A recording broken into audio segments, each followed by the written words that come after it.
Amigos, amigas, buenas tardes. Bienvenidos a este acto del Ateneo. Bueno, amigos, amigas, autoridades, el concejal de Cultura, querido José Antonio Casablanca. Si hay alguna otra autoridad en la sala, que levante la mano, porque veo menos que un gato de escayola y no distingo más allá de la segunda fila.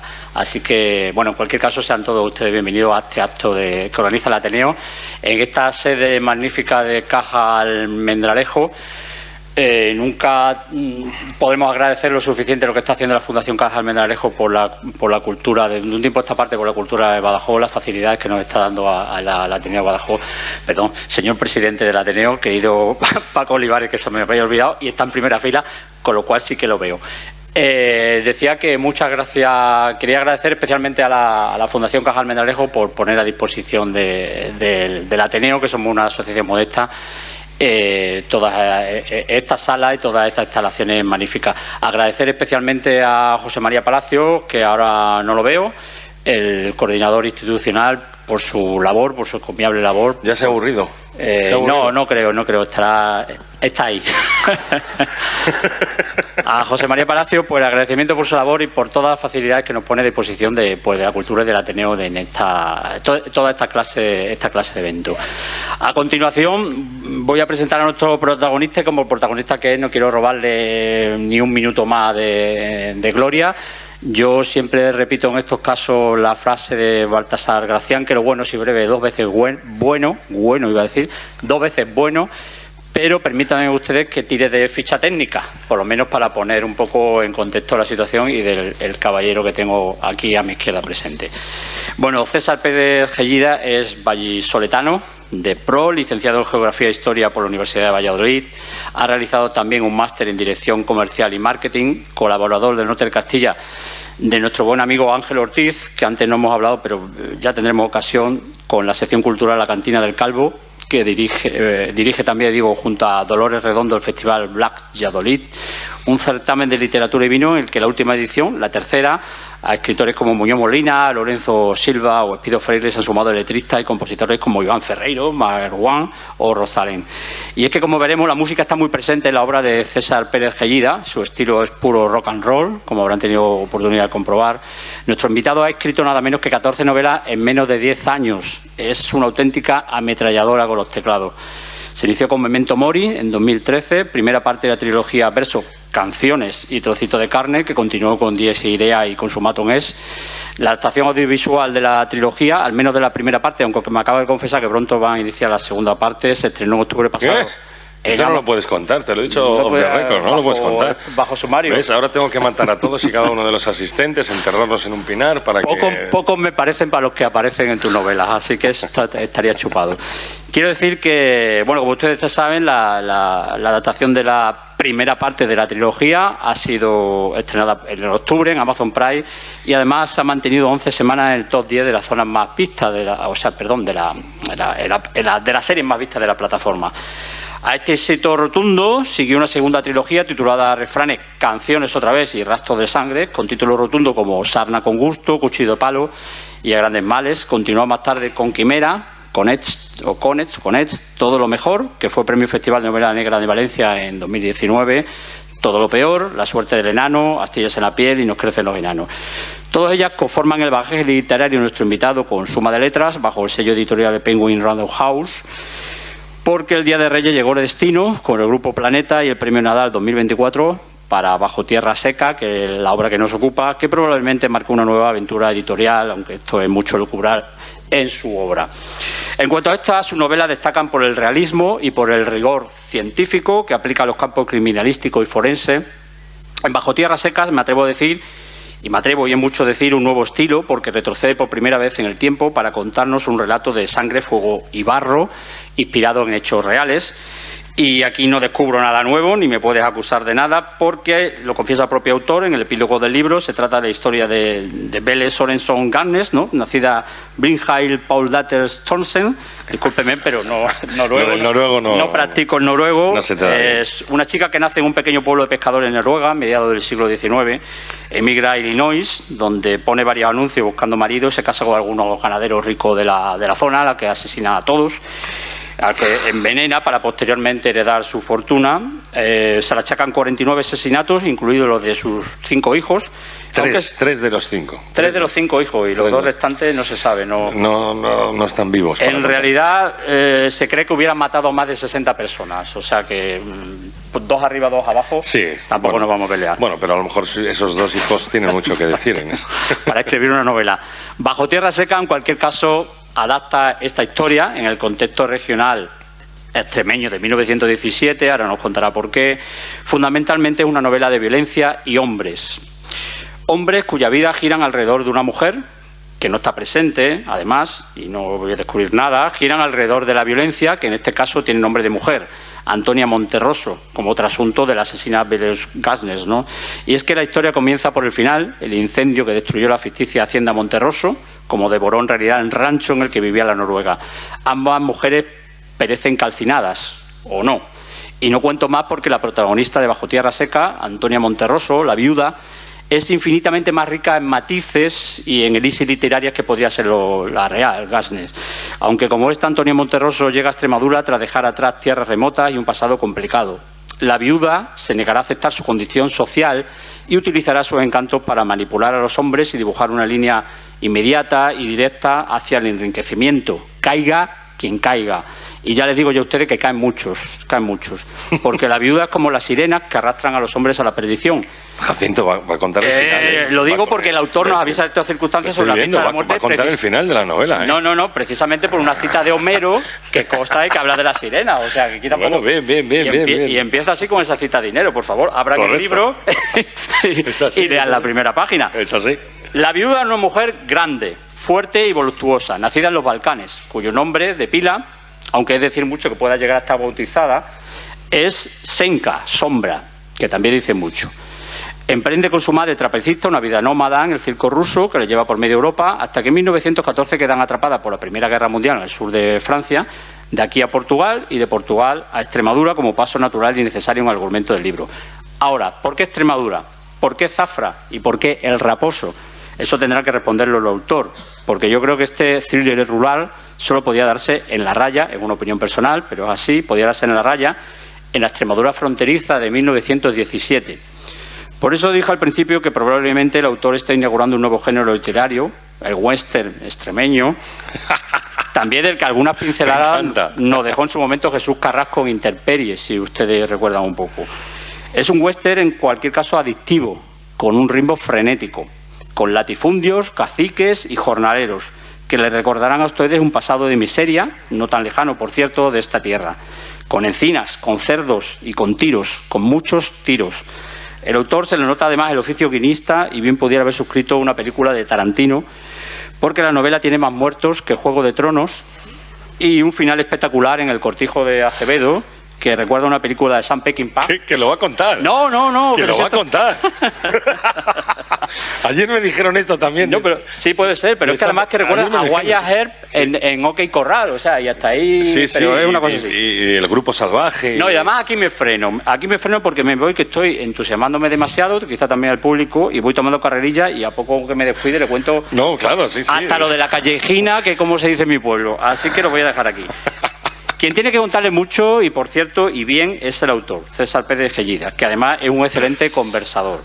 Así que con él les dejo, no sin agradecerle de nuevo su presencia. Gracias, César, y de verdad, y ahora cuando quieras, todo tuyo.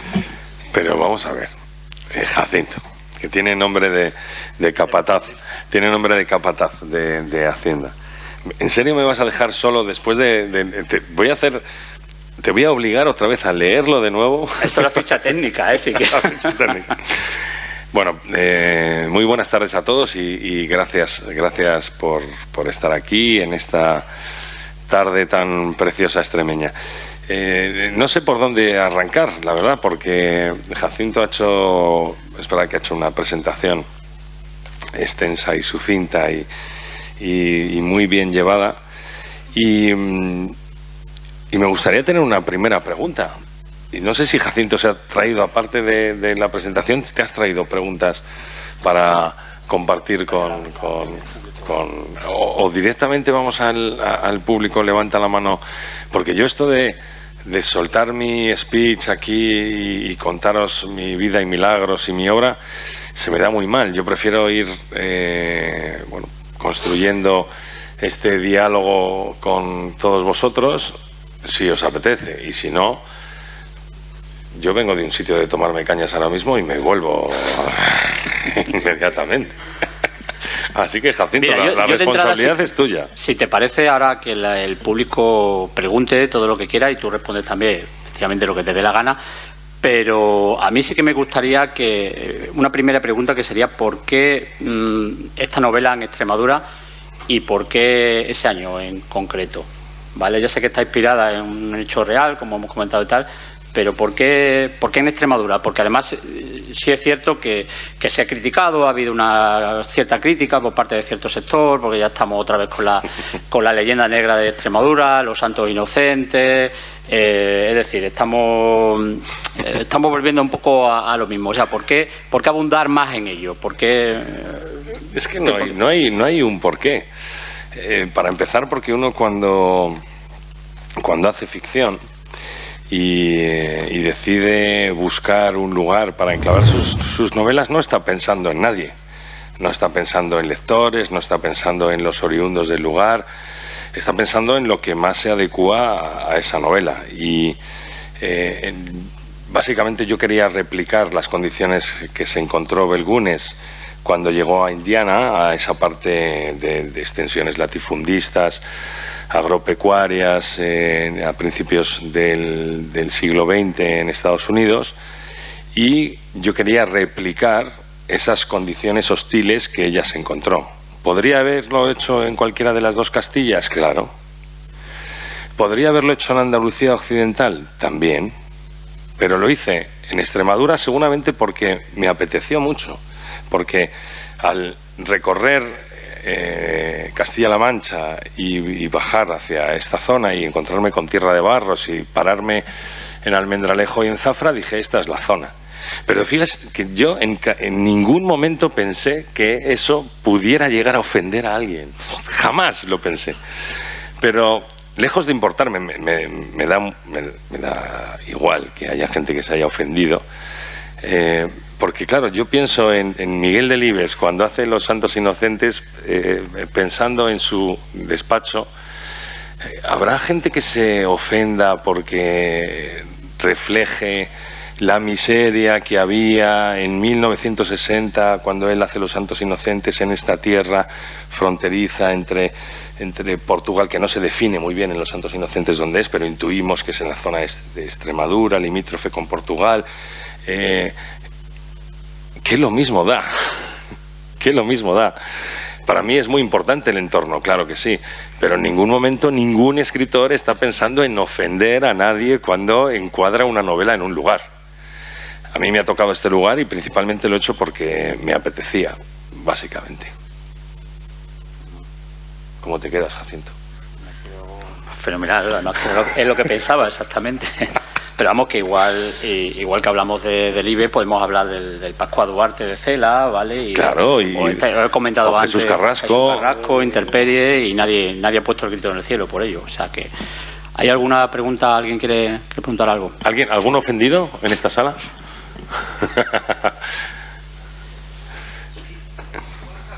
Un segundillo, a ver si tenemos un micrófono. Bueno, se lo oye. Quisiera que me comentase la diferencia entre el premio Nadal y el premio Pronaida. Bueno, ¿la diferencia? Claro. Bueno, la diferencia son 960.000 euros. Esa es la principal diferencia. A favor del planeta. A favor del planeta. A nivel de prestigio, pues esa cuantía económica, lo mismo volcado hacia el Nadal. Yo no recuerdo muy bien cuando yo decidí presentar esta novela al premio Nadal. No tengo el día que dije esta novela va para el Nadal. Lo que sí confluyen varias razones. La primera es que no tiene nada que ver con lo anterior, que tenía claro que si yo algún día quisiera presentarme un premio sería el premio Nadal, y que lo tenía que hacer bajo un seudónimo. Cuando yo empiezo esta novela, empiezo a escribirla como un guión. Lo que pasa es que en el capítulo 3, cuando estoy escaletando,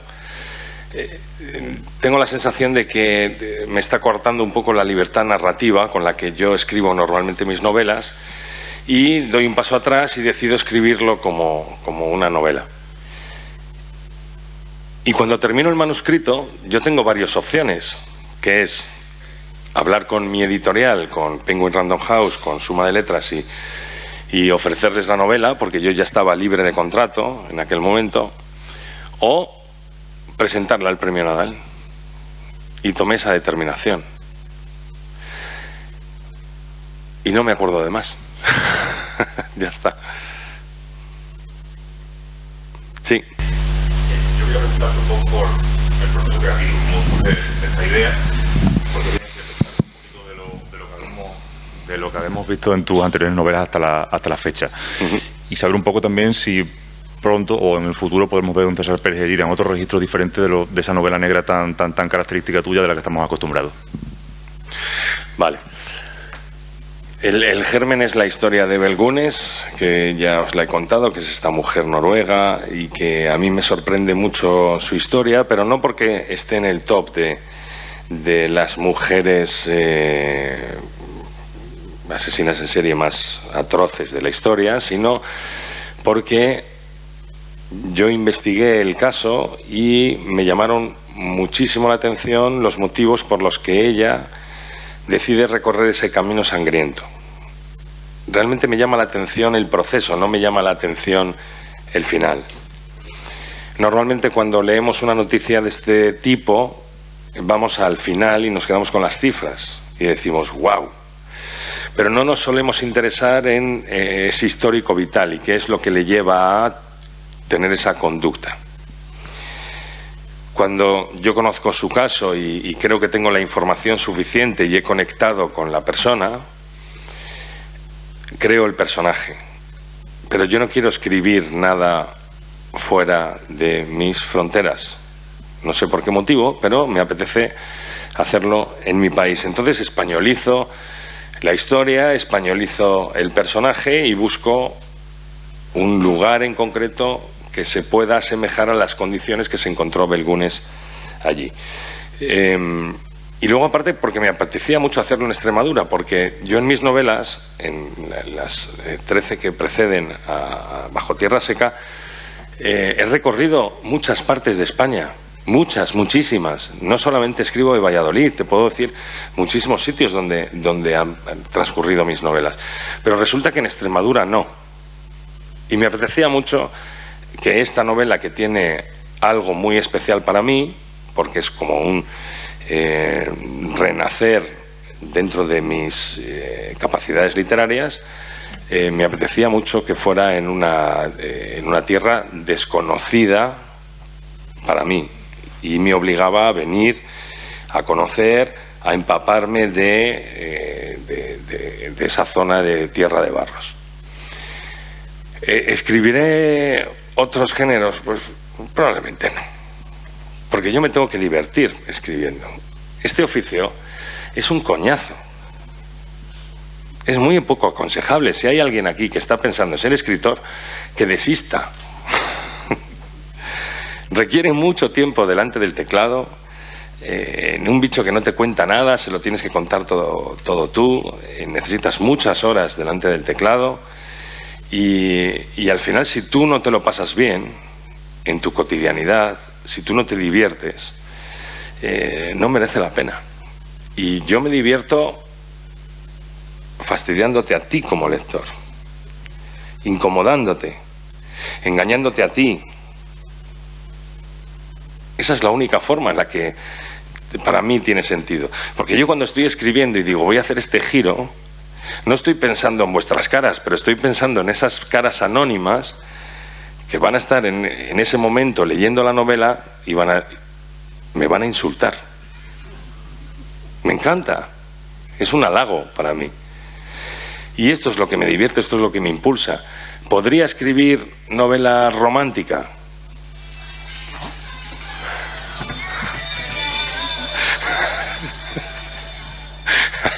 Por suerte está en primera fila, porque imagínense que está allí en los premios Goya y está en el centro neurálgico del aforo, o sea, no salimos nunca. Creo que te he contestado, ¿verdad? Sí. Yo quería saber cuánto tiempo has tardado en escribir el libro y si te ha sido fácil o difícil.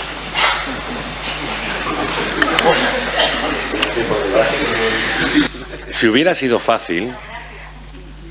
sido fácil, no lo diría, porque yo me tengo que dar importancia. Entonces no diría, bueno, sí, no, fácil no es. Escribir una novela no es fácil. Buena, mala, regular, de alto contenido literario, bajo, da igual. Escribir una novela no es fácil. ¿Cuánto tiempo me ha costado? Pues es que es difícil también de evaluar, porque yo empecé a escribirla como guión. Entonces yo arranqué con un formato. El formato guión es muy cerrado. Es un formato que lleva vigente desde 1947 y no se ha cambiado nada. Sabéis que cada página de guión es 1 minuto de metraje y por tanto es la economía de la palabra. Los diálogos tienen que ser muy escuetos, muy directos y no hay descripciones, digámoslo así, porque una descripción de 3 párrafos te lo hace un plano secuencia de 3 segundos. Y por tanto sí que coartaba un poco la libertad narrativa que yo tengo habitualmente a la hora de escribir, que es: escribo siempre hacia adelante, no corrijo nunca y una escena me lleva a otra, pero no sé a dónde me va a llevar, me da un poco igual. En guión eso no funciona, porque en el guión la improvisación no se admite. Y yo notaba que me estaba coartando esta improvisación. Entonces, ¿cuándo empecé? Yo te puedo decir que esta historia con el guión empecé en el 2020, que avancé mucho los 2 primeros capítulos con el guión, luego lo dejé porque tenía otros proyectos cinematográficos y lo dejé un poco aparcado.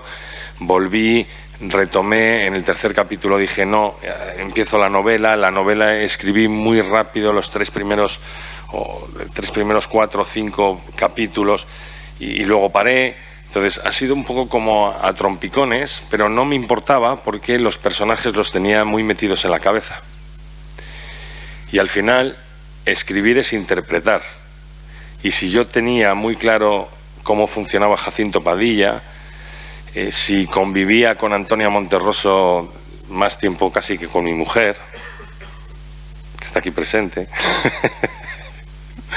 es muy difícil que se te vaya la historia de la cabeza.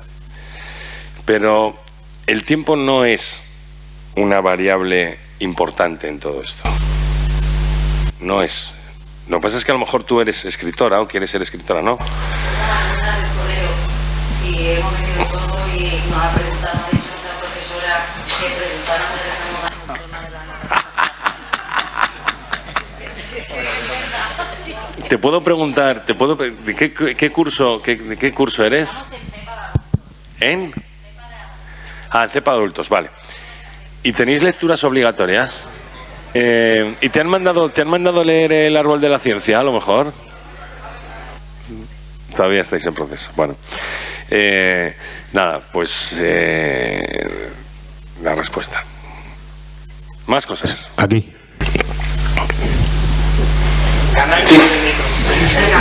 Pasará al micro. Ahora con el reconocimiento que supone el NADA en tu carrera.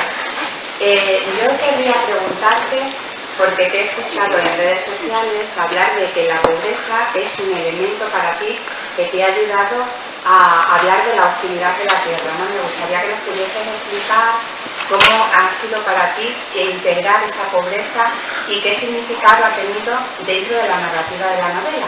Bueno, asunto pobreza, léase miseria, la España del primer cuarto de siglo, toda la zona, todo lo rural es sinónimo de miseria, todo. Porque el sinónimo de riqueza es la tierra. Y el que poseía la tierra tenía algo y el que la trabajaba no tenía nada. Simplemente tenía un jornal.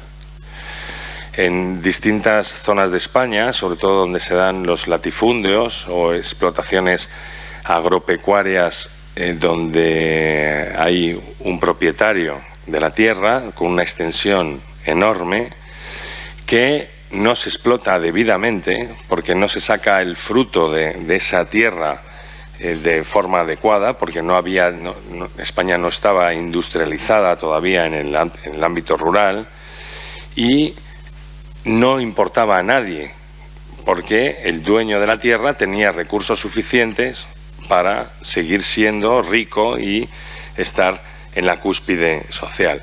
Lo que pasa es que ese porcentaje, que podía estar en torno al 6-7% de la población terrateniente, frente al resto de la población trabajadora, en Extremadura era más pequeño todavía. O sea, la población terrateniente pasaba un 3% porque los latifundios eran todavía más grandes. Y claro que esto no es algo que surge en el siglo XX. Extremadura funcionaba así en el siglo XIX y en el siglo XVIII y por tanto hay un sinónimo en esta tierra que es tierra, riqueza, grandes extensiones, mayor riqueza. Pero eso afecta a muy poca parte de la población y por tanto el resto de la población aspira a cubrir sus necesidades básicas, que es alimentarse. Hambre. Y si tú tienes un jornal de 1,5 pesetas al día, 1,5 pesetas al día, trabajando 12 horas al día, para los cuales a lo mejor tenías que recorrer 3 o 4 horas para llegar a la tierra que te tocaba trabajar en aquel momento, es decir, trabajas 12 horas más 3 o 4 horas de desplazamientos para 1,5 pesetas al día, eso quiere decir que vives en el umbral de la miseria real, o sea, que no das de comer a tu familia. Entonces, eso siempre lo que hace es marcar el carácter de las personas que tienen que vivir en esas condiciones. Y a mí me interesaba mucho esto. Me interesa porque no todas las personas admiten que tengan que quedarse en esas condiciones.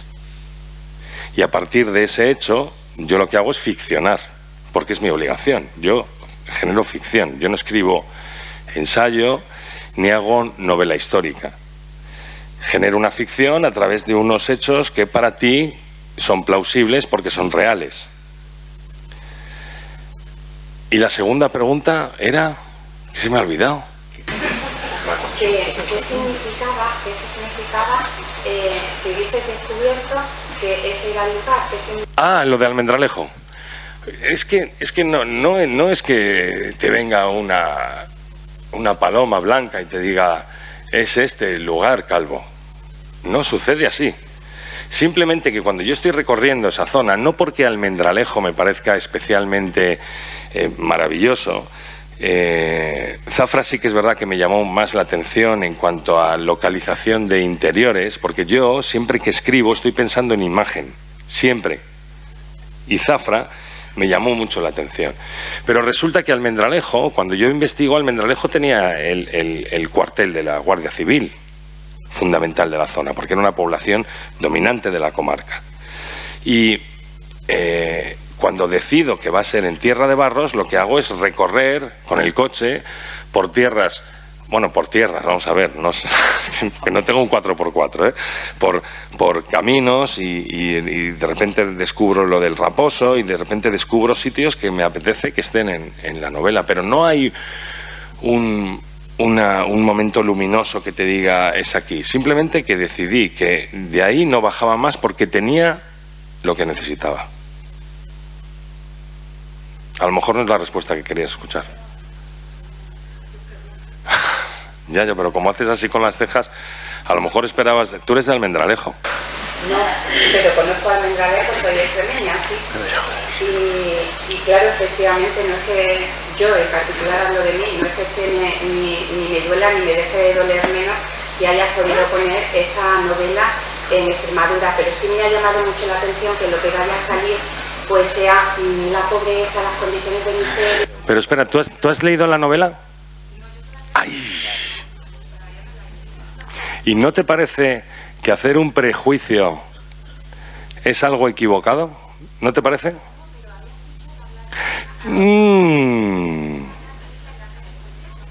Claro, pero te has equivocado. Te has equivocado porque has hecho un prejuicio sobre algo que interpretó un periodista cuando yo hablé de Extremadura. Si tú hubieras leído una novela y hubieras hecho tu juicio de valor, lo respetaría igualmente que sin haber leído la novela, pero tendría más sentido. De todas maneras te estoy preguntando, no te estoy diciendo nada. No, que lo sé, si yo no estoy enfadado. Tengo pinta de estar enfadado. Es que pasa que los calvos parece que nos enfadamos enseguida, pero de verdad que no, ¿eh? No, pero sí te quiero aclarar que no te estoy diciendo, has hecho esto y no te estoy preguntando porque, ¿sabes? Es diferente. Sí, yo creo que si algo he hecho mal o bien por esta tierra, yo creo que ha sido bien, no mal. Pero es mi opinión personal. Cuando te leas la novela, me escribes, me pones un mail y me dices, calvo de mierda. Soy la persona de Badajoz prejuiciosa, que hizo un... Te estoy tomando el pelo, perdóname. Siguiente pregunta, prejuiciosa. Hola, César. Hola. Me viene como anillo al dedo lo que acaba de ocurrir, porque justo yo te iba a agradecer que hubieses decidido escribir esta novela y contextualizarla en Zafra. Y bueno, la novela está contextualizada en el año 1917 y si todavía hay gente ofendida demuestra que las cosas no han cambiado tanto, desgraciadamente. Sí te quería agradecer eso y bueno, yo te pediría que si mañana quieres empezar con otra que se localice en Badajoz, pasado mañana otra en Don Benito, que están las cosas que lo están pidiendo un poquito. Yo por mí encantado, o sea, a día de hoy si España tiene 50 millones de habitantes hay 30 que a lo mejor no saben que Extremadura existe, entonces vivan los asesinatos y vivan las novelas localizadas en Extremadura. Opinión personal. Muchas gracias. Y que se ofenda quien quiera. ¿Te has leído la novela? Sí, claro. Ah, bueno. Me he leído esta y muchas anteriores tuyas. Y bueno, esto es un acierto en el... Bueno, hablábamos antes de que podías haber fundado el western extremeño. Esto ya que los críticos literarios hablen. Yo no soy crítico literario. Me encanta, ni lo pretendo. Pero no son etiquetas que yo haya puesto. No, es que a los críticos o a la gente en general que le gusta leer, les encanta estabular a los autores. Entonces tú eres autor de western extremeño desde hoy. Entonces ya está. Es lo que te ha tocado. Oye, me encantaría, ¿eh? Sí. Pero oye, mira, si nos traen un estudio cinematográfico para rodar western, pues mira, por ahí podemos tirar. Algo es algo. Parques temáticos aparte. Lo que te quería preguntar básicamente, yo es que normalmente a todas las presentaciones que voy me interesa mucho el tema documental, o sea, de qué documentación te rodeas, no solo audiovisual, que evidentemente has estado en el sitio, porque si no es imposible, pero qué documentación en general has manejado, no solo del caso en concreto en el que se haya basado la novela, sino... ¿qué te digo yo? Documentación catastral, cómo era la Extremadura de la época, incluso si has tenido referentes literarios, véase un Jarra Pellejo, la misma familia de Pascual Duarte, no sé, ¿qué documentos has manejado para la creación de la novela? Mira, yo desde el principio, cuando afronto cualquier proyecto, yo solamente necesito una cosa, que es poder ser capaz de visualizar esa escena que yo voy a escribir. Si es contemporáneo y es una escena en el Cero Café, por ejemplo, como yo vivo prácticamente en el Cero Café, no me cuesta transmitir las emociones que yo quiero que capte el lector. Si es una taberna de Zafra de 1917, yo tengo que saber los detalles en cuanto a qué tipo de gastronomía se servía, cómo era una taberna, qué personas atendían una taberna, qué personas acudían a una taberna y en qué horas, cuáles eran los precios, cómo olía, los detalles. A mí me interesan los detalles. Pero yo me voy encontrando con estos problemas en la medida en la que voy avanzando en la trama. Y por lo tanto lo que hago, previamente a afrontar un proyecto como Bajo Tierra Seca, que tengo que remontarme 100 años atrás, es el contexto político, social, económico de esa España. Porque lo que ocurría en Extremadura también era consecuencia de lo que ocurría en esa España miserable, que acababa de perder los terrenos de los territorios de ultramar, que en política no se admitía, que teníamos un bipartidismo absolutamente ficticio entre conservadores y liberales. Todo eso afectaba a todo el territorio nacional, aparte de la idiosincrasia propia de los extremeños. Que hay tanta documentación ahora mismo sobre cómo era la vida porque no me estoy remontando a los primeros yacimientos de Australopithecus afarensis en Cáceres, Badajoz y Mérida. Me estoy remontando hace 100 años. Yo sé cuánto valía una hogaza de pan hace 100 años en Badajoz. Y sé lo que era un jornal, y sé lo que era alimentar 4 bocas, que era la media de la familia en Extremadura, en el ámbito rural. Entonces, cuando tú tienes la seguridad de esos detalles, luego lo que tienes que buscar es el detalle del detalle. Cómo se arrancaba un hispano-suiza, un coche que llegó en España en 1905 y que lo tenían menos de 100 personas en todo el país, y uno de ellos era Francisco Espinosa. ¿Por qué? Porque lo decido yo. Pero necesito saber cómo se arrancaba un hispano-suiza, porque si no puedo meterlo en una escena. Necesito saberlo. Y a lo mejor me cuesta más averiguar eso que todo el contexto político y social de la Extremadura de 1917. Este es el gran problema, que te lo vas encontrando en la medida en la que avanzas en la trama. Más cosas. Caballero.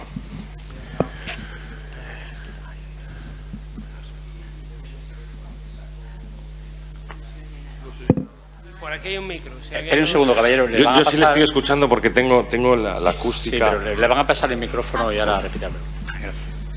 Bueno, es que es un personaje que se llamaba Laureano Fernández Giral, Ester, que era podemos decir, el vehículo número 1 de Badajoz. Ah, sí. Estoy muy interesado porque es que era mi bisabuelo. ¿En serio? Sí, pues y me extrañó, ¿no? Hay documentación, claro. Yo busqué las primeras matriculaciones en este país de vehículos para ver cuál era el ritmo de producción, o más bien de adquisición de vehículos en España. Y también porque me interesaba saber cuál era la matriculación y en qué zonas geográficas llegaban más vehículos y por qué. Luego, toda esa documentación no se vuelca en la novela, porque yo lo que no voy a hacer es estropear el ritmo de narración haciendo alarde de toda esa documentación que yo he anotado o que tengo guardada en mi carpeta de documentos. Pero me resulta curioso. Bueno, salen los papeles. Su bisabuelo es famoso. Sí. Su bisabuelo es famoso. ¿Y no conservará usted ese vehículo? No, el vehículo no lo no. Yo conservo otras cosas de él, porque fue un personaje para escribir casi una novela, la verdad es cierta, pero no conservo eso. Pues una pena, pero que sepa que esa documentación existe y que que su nombre está ahí, porque claro, es uno de los primeros, es pionero. Badajoz número 1. Exactamente. Sí, por allí detrás. Gracias. Vale, que estamos pasando un cubo, ¿no? Me parece que nadie lo quiere. Bueno, perdón. Buenas. Lo primero, comentarte que no me he leído tu novela, ni tampoco las anteriores. Pensé que ibas a decir, no me he leído, ni me las voy a leer. No, bueno, no quería pasarme de chulo, Pero... Que sepas que a mí lo que me importa no es que las leas, sino que las compren. Claro. Exactamente. Eso es lo fundamental. Yo también tengo ese interés. Por eso te iba a preguntar, porque claro, digo, a mí que me lean me da igual, pero que me compren, de eso se vive. Y bueno, alguien que entiendo que vive de la literatura, como puede ser tu caso, porque obviamente cuando uno va a una librería las ve, por tanto, ahí están. Es decir, que hay otros que no se ven. Yo te quería preguntar más por el proceso, en el sentido, igual que has comentado antes, el tema de las localizaciones, de que tú trabajas con imagen, de ahí imagino que esa conexión con el guión y tal. Bueno, pues los que nos hemos dedicado a lo mejor, aunque de una manera mucho más local al guión, pues entendemos esa forma de hacerlo. Pero yo me pregunto más si tú, cuando te pones a escribir, estás en tu casa, te vas al café del que hablas, o te sientas en la bañera, te la llenas y te pones allí con el portátil. Un poco va por ahí la cosa. Es decir, ¿cómo trabajas? ¿O vas con las notas del móvil, como voy yo, que voy apuntando las audioras que se me ocurren? Es esa un poco la duda. Tiene muy poco glamour, y si eres, por eso he dicho que este oficio es muy poco recomendable. Mira, yo me levanto entre las 4 y las 5 de la mañana porque es mi hora de levantarme, no es porque yo ponga un despertador. Pues mal empezamos entonces. Quiero decir, iba a tomar nota un poco de lo que hacías tú para ver si a mí me valía, pero si empezamos así... Olvídate. Tengo mi sitio de escribir en casa. Mi sitio de escribir en casa es una habitación que comparto con mi hijo. Mi hijo vive en Madrid, viene los fines de semana. Quiere decir que es una habitación que tiene una cama, que es donde él duerme. Y no tiene ni un solo libro. Es una habitación que tiene un portátil con 2 pantallas, una pared blanca, una ventana aquí que me ve la señora del patio interior. Si yo estoy escribiendo desnudo, me ve desnudo. Quiere decir que estamos casi ventana con ventana. Y yo trabajo con un secador. Yo cuando me pongo a trabajar, enciendo mi secador y me aísla de todo. Me da igual que salga la señora o que se incendie la casa de al lado, me da igual, porque si mi secador está encendido, ese ruido a mí me aísla, me concentra, y yo lo que hago es interpretar. Un secador de pelo. Un secador de pelo. En tu casa. O sea, quiero decir. Pero porque me estás viendo calvo. No, era simplemente porque, digo, claro. Sí, un secador de pelo. Vale, es que por el consumo eléctrico y tal, lo decía, no por otra cosa. Vamos a ver. Tú tienes cara de vicioso, tú tienes tus vicios, son mucho más caros que los míos. Son mucho más caros que los míos, porque si mi vicio es un secador y pagar la electricidad que corresponde, la pago. Y ya está. Pero no estamos hablando de un secador normal, tampoco es la Fórmula 1 de los secadores, pero es un secador con 3 temperaturas, 3 revoluciones, 2000 vatios, algo digno de estar en una mesa de escritorio, exacto. Claro, entonces yo pongo mi secador y me pongo a trabajar. Joder, no se me habría ocurrido en la vida. Claro, es que las mentes. Por eso yo no he publicado. Tú estás haciendo preguntas y yo estoy respondiendo. Exactamente. Claro. Utiliza el secador y te irá mucho mejor en la vida. A eso me refería, por eso te he preguntado por el proceso creativo. Exactamente. Déjate de notas de móviles y de. ¿Y lo enciendes a las 4 de la mañana? Exacto. Lo de las 4 de la mañana, pues hombre, te conviene estar muchas horas delante del teclado, también te lo digo, porque yo me paso muchas horas delante del teclado. Entonces, tiene mucho que ver con la dedicación que tienes al oficio. Yo me dedico 100% a este oficio. No tengo otras actividades que no sean este oficio a nivel profesional. Entonces dedico todo mi entusiasmo y todo mi intelecto y todo mi talento, lo que pueda tener, a crear ficción. Ya está. Y para concluir rápidamente, claro, tú te dedicas todas las horas, como quien hace una jornada, ¿no? A escribir, como si te levantas todos los días y estás 8 o 10 horas escribiendo, ¿no? Decía Cela, dice, yo me paso 10 horas escribiendo a lo mejor al día. Yo no absorbo palanganas de agua. Exactamente, claro. 2 litros. Manitas claro, de calor. Yo tengo un secador y Cela absorbía... Toallitas, las recomiendo. Lo único que pregunto es, por ejemplo, antes de llegar a publicar, es decir, cuando uno ya publica algo con peso, ¿no? Y empieza a cobrar de eso, o a vivir de eso, o a dar conferencias, o a lo que sea. ¿Cómo es ese momento? Porque claro, hay un momento ahí en el que uno todavía no sabe y a lo mejor no tiene la posibilidad de echarle 10 horas porque tiene que hacer otras cosas, para vivir, para comer. Muy complicado, porque este oficio tiene barreras de entrada muy grandes. El primero es ese, que si tú eres un autor novel que no te conoce nadie, te van a dar un adelanto muy pequeño. Un adelanto, si te dan adelanto, que ahora hay muchas editoriales que trabajan sin adelanto. Pero eso es un adelanto editorial, financiero, en el cual tú lo vas pagando con la venta de ejemplares, con los royalties que te corresponden. Mira, hazte esta cuenta. En España se publican unos 60.000 títulos de novedades de ficción al año, 60.000, entre 60, 65, 55, 60.000 de media. De esos 60.000, el 83% venden menos de 500 ejemplares. Menos de 500.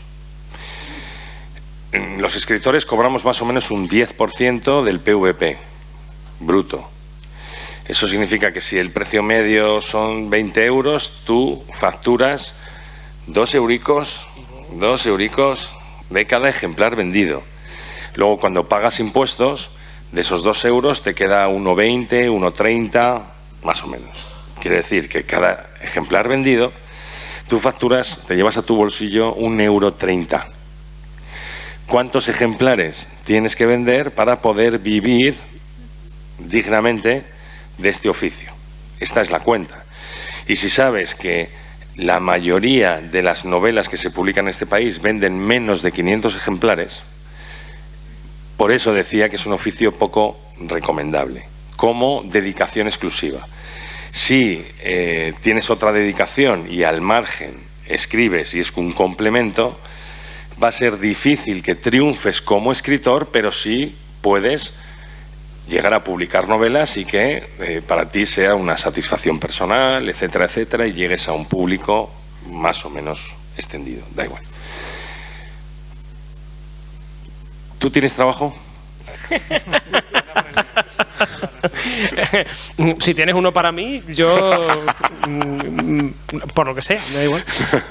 No.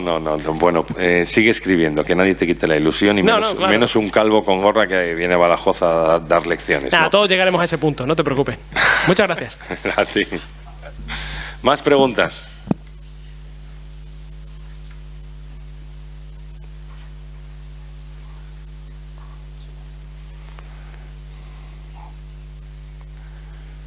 ¿Voy a hacer alguna pregunta?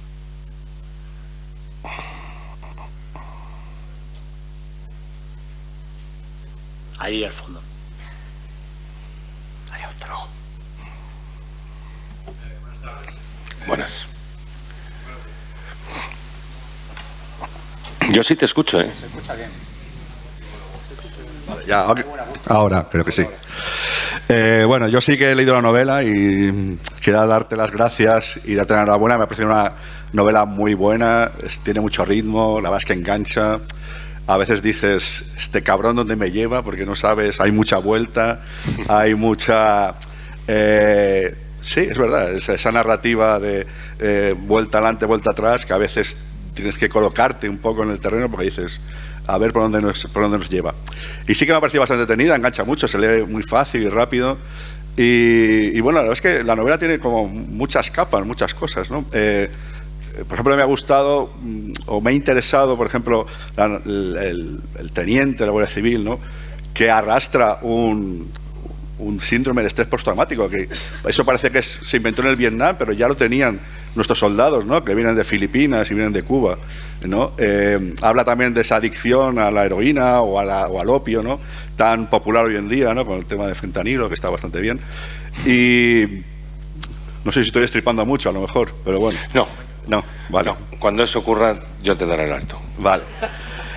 Y luego quería hablar de, pues, el personaje principal, ¿no? Que es Monterroso, esta mujer tan fuerte, que parece la villana, que es una asesina, que que mata, mata por las razones que tenga. Y no iba a decir más, ¿no? Pero que en el fondo cuesta trabajo verla como la mala de la historia, como la villana. Parece que todo el rato lo único que hace es actuar en defensa propia. Vive unas situaciones siempre muy complicadas, muy difíciles, también por su por esa lujuria que despierta a los hombres, ¿no? Y ella, aunque al final igual se le puede ir un poco de las manos, da la impresión que siempre como actúa en defensa propia. No sé si es esa la idea o es una cosa mía, no lo sé. Yo no he querido nunca tapar a Antonia, porque cada Cada uno de los lectores hace su juicio de valor y todos son válidos sobre cada uno de los personajes. Yo creo que, bueno, no creo, o sea, lo sé seguro porque lo escribí yo. Lo que más me interesaba del personaje de Antonia eran los motivos. Y son motivos. Yo no conocía a Belegunes, pero el personaje de Antonia lo he parido yo y es mío. Y me interesaba mucho que el lector tuviera esas dudas que a ti te genera. Porque es un mantis religiosa. ¿Juzgamos un mantis? ¿Lo juzgamos un mantis? No. Se aparea, tiene un motivo para aparearse, que es la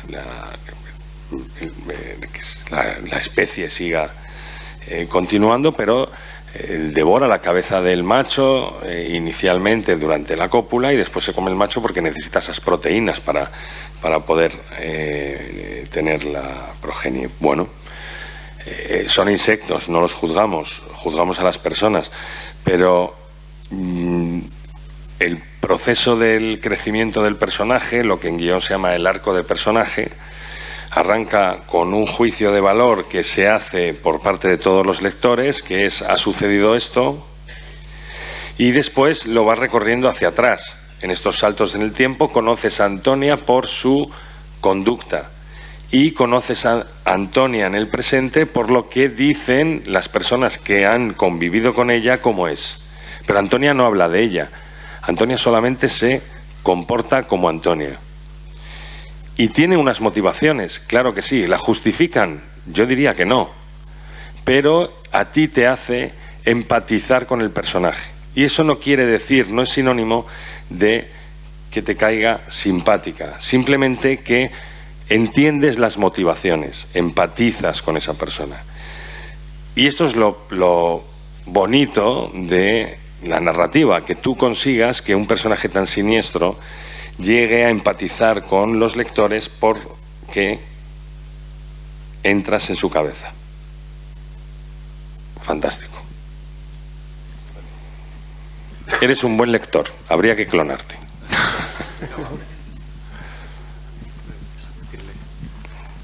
Buenas, yo también he leído tu novela. Igual que mi compañero también me ha gustado Pero mucho. espera, ¿la has comprado? Hombre, por supuesto. Ah, vale. No solo la he comprado, sino que me la han regalado. ¡Ay! Eso sí que es bonito, eso sí que es bonito. Pues muchas gracias al regalador. Ahora tú tienes que regalarla también, ¿eh? Por supuesto.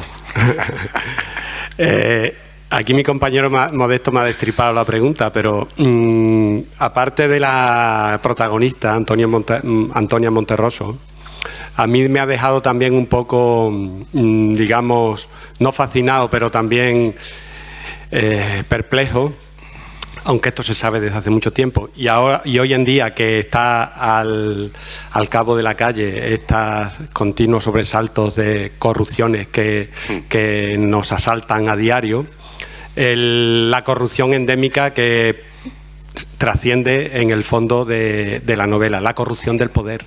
Claro. Y es que lo clavas, o sea, no solo ya a nivel de terratenientes, que se les presupone, sino también el mismo cuerpo de la Benemérita, que está completamente, vamos, ahí un poco retratado, ¿no? Porque también por la necesidad del momento se supone, ¿no? O sea, la necesidad de alimentarse, de subsistir, ¿no? Entonces me ha dejado así un poco descuadrado hasta qué punto la corrupción también es un poco el hilo conductor de la novela, porque los sobresaltos del teniente son debidos a esa corrupción endémica que existe entre unos y otros. Pero más que corrupción, que está muy presente, porque era muy habitual en la época, la corrupción en este país y en todos los países no es algo propiamente español, es algo que está muy ligado al poder o a la pretensión de adquirir el poder. Pero esta es una novela más de adicciones. O sea, si tenemos que hablar de motor narrativo de la novela, tiene que ver con las adicciones, y es la adicción física del teniente Gallardo por el opio, porque es un tío que está blindado por dentro, pero No me refería al teniente, precisamente. Sino, que no me refería al teniente. No, él es el menos corrupto de todos. No es, pero es que no pienses en corrupción. Tú estás hablando de corrupción política con la pretensión de alcanzar el poder o lo económico, el poder. Y yo te hablo de que los personajes, en general, es una novela de adicciones. Y el teniente Gallardo es adicto al opio. Jacinto Padilla es adicto al sexo con Antonia Monterroso, otra gran debilidad. Acevedo, el cacique, es adicto al poder, necesita más poder, más de lo que tiene, es el terrateniente de la zona y es adicto. Y Francisco Espinosa es adicto a algo que es lo que mueve el western de toda la vida, que es la venganza. Es una novela de adicciones. La corrupción es una consecuencia de todo eso. Pero cada uno tiene un eje motivacional que es lo que hace que la conducta nos parezca extraña, porque de toda esta novela todos los personajes están más en el lado de las sombras que de las luces. Solo hay un personaje, diría yo, que está en el lado de la luz, que es Rosario, que es una joven que está obligada a ejercer la prostitución porque tiene que dar de comer a su pequeño. Pero el resto, hasta los que representan la justicia, están más en el lado de la oscuridad que de la luz. La presentación del personaje, y con esto no desvelo nada, del teniente Gallardo, que es la justicia, es darle un bofetón con la mano abierta a un chaval de 5 años. Esto ahora mismo, ¿cómo se vería?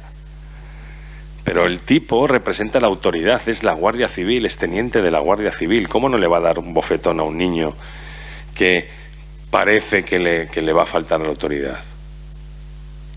Claro, antes nos daban bofetones, no pasaba nada. Ahora te dan un bofetón y a lo mejor están en el juzgado de lo social. Pero, me explico, cada uno se comporta con esa actitud conforme a esas debilidades que les causan sus adicciones. La corrupción es una consecuencia. Que siga ahora presente es culpa nuestra, es culpa de todos los que estamos aquí, porque todos lo sabemos y lo consentimos, pero a lo mejor no tenemos las herramientas para solucionarlo. Pero está a la orden del día y va a seguir estando. Tú y yo nos vamos a morir y se va a seguir hablando de corrupción. Que no te quepa duda. Creo que tenemos que ir terminando. Sí, vamos a ir terminando en primer lugar porque creo que ya hemos exprimido lo suficiente al autor. Yo no, pero no por mí, vamos a hacer, sí. Tenemos firma de ejemplares y luego habrá que tomarse unas cervezas, por eso, ¿no? ¿A qué hemos venido? Las dos cosas. Claro. Vamos a dejarlo en las dos cosas. Entonces, si hay alguna pregunta más rápida y si no lo dejamos en este momento, ¿de acuerdo? Vale, pues nada, lo dejamos. Bueno, no lo dejamos porque vamos a continuar con el autor ahora a la salida, pero bueno, de nuevo, gracias por acudir a esta cita. Y gracias a César por explicarnos y por memorizarnos su obra. Muchísimas gracias. Venga, un aplauso.